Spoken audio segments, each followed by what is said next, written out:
Hi guys, welcome back to the channel. Today's going to be a bit of a second part to the Legends type of video I did previously. Last episode I talked about the sort of history of some of the Legend cards that have been out in sets in the past. Today though, I just want to talk about and have a bit of a look over some of the sold listings on cards of pretty relevant Legend type players nowadays.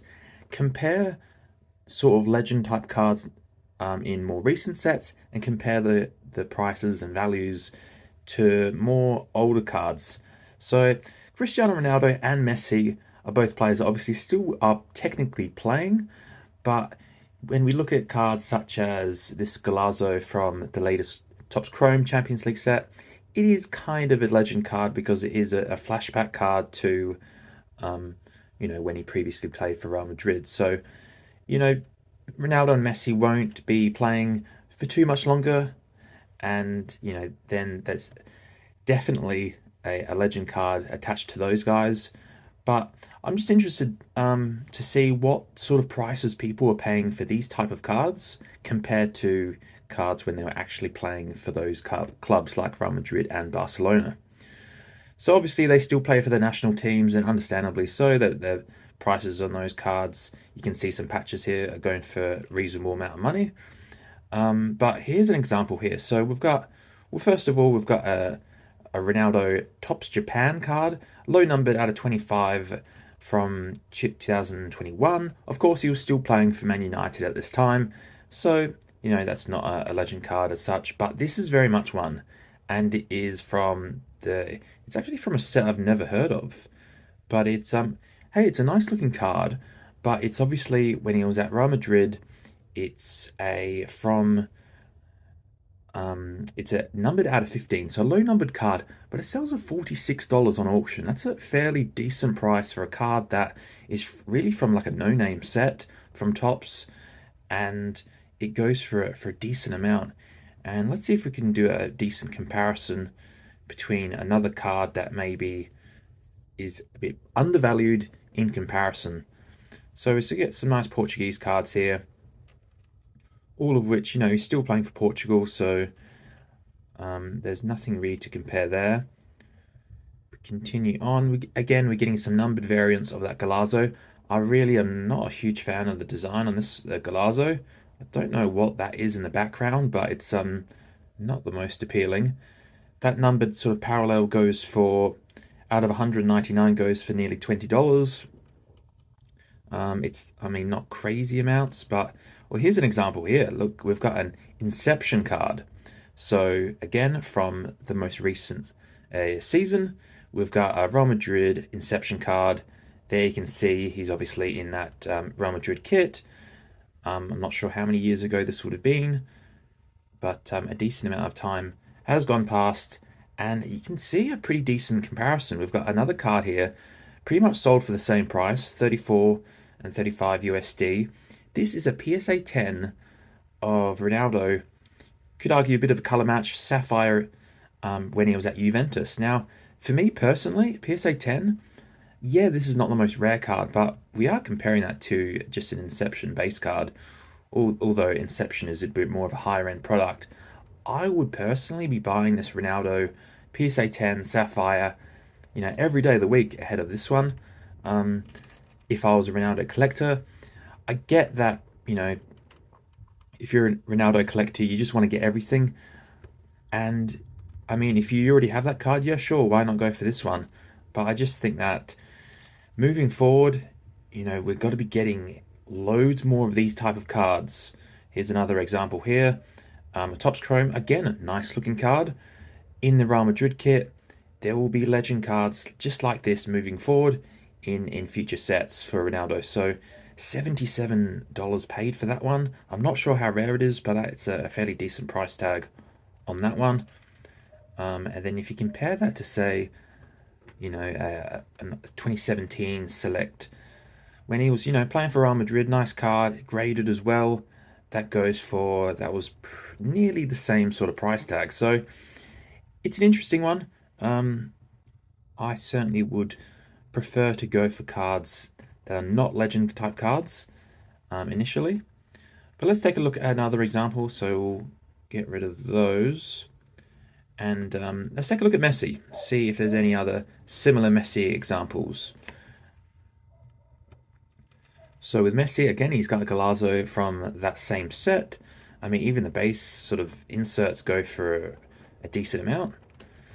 We've got this Tifo card, which I'm actually not. I'm not going to bag this one too much. It's an interesting design, fairly unique. So that's certainly an interesting one.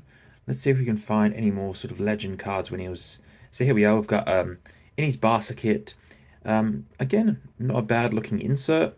28 USD doesn't seem too bad, given that it's supposedly a case hit. Let's see if there's any other examples. So obviously still playing for Argentina, and Topps do some pretty nice looking cards. A nice variation Sapphire there. That is a pretty nice looking card, you have to admit. So, I mean, and then that's not too expensive either. But it is a bit worrying for me in terms of if you're a Messi fan, you may just, and you're a fairly new collector, you may just sort of gravitate towards these cards and not even bother collecting some of his older stuff. So that's sort of the worry in terms of, the pre-modern and modern card market, in my opinion. But we've got here another example here. Again, this is a numbered card, so out of 75, but 86 USD is quite a lot of money for a legend type card. It looks like there's a bit of corner wear on that one, but yeah, quite a lot of money for a card that Topps and Panini will just continue to produce. So for me, if I'm a Messi collector, I would be buying these type of cards for this sort of price tag all day long, just because of how cool it looks. But when it comes to the low numbered cards, in his Barca kit like this, I'm thinking that sort of price tag is a bit expensive in my opinion. And then yeah, we've seen another case hit card there. I haven't actually seen this one. It's pretty interesting, but it goes for a pretty penny of 180. So yeah, definitely an interesting sort of concept here. Let's take a look at Thierry Henry now. Thierry Henry, what I've noticed actually with Arsenal and Henry legend type cards is he's lacking the sponsor. I think Dreamcast was the sponsor back in the day here. Again, pretty low price tag on these, so I'm not going to bag that at all. I think, if you're an Henry fan, you should definitely get hold of them. It's really only those higher end cards that I'm pretty skeptical of.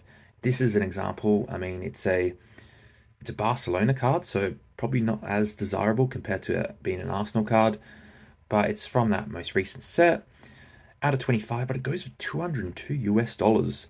So that's obviously an autograph, a bit different, but it's quite a hefty price tag. And then another example here, case hit. We've got a stained glass. It looks like that is just the a break price tag there. But the stained glass Thierry Henry, I've noticed as well that the similar images are used across the board. Typically, I've noticed that with Panini, and this one there, I'm not even a huge fan of this stained glass card. I think the soccer balls make it look a bit cheap, but 190 US dollars for that one. Yeah, it's a case hit, but is it that rare? Is it worth that sort of price tag? I'm not sure really, but I would be.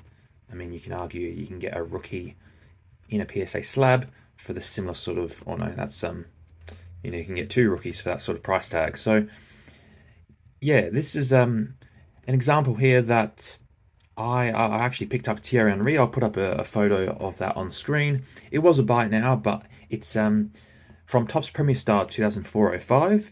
It is the Japanese version. So I picked this up from the US. Buy it now. I think I got a really good price, but that's the sort of card that I would always gravitate towards if I'm an Arsenal fan, Thierry Henry fan, playing days at Arsenal, in the peak of his powers, and a rare card, and something like this as well. I think this was actually maybe a buy it now, only £1, which is a fantastic value. But 2002, Henry was probably one of the best in the world. That's the sort of card I'll be buying for such a small price tag, as opposed to paying lots of money for low numbered cards or even case hits. So that's just my take on the whole legend type cards. I hope you have enjoyed. I mean, if I take a look at my Lampard card page, of course I've delved in and I've bought some more modern case hits and numbered cards. You can see there I've done that with the MLS cards, but it's all mainly because I do have all these playing days cards and I always prioritize those ones ahead of anything else.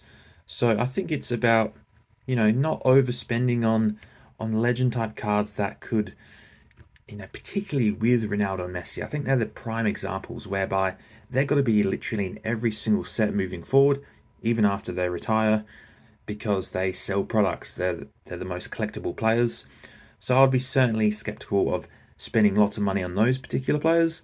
Then that sort of second tier, whether it be Gerrard, Henry, Lampard, I think, yeah, of course, buy what you want. But I would certainly, if you haven't delved into their playing day stuff, I would certainly recommend that. So thanks for watching this video, guys, and I will see you for the next one.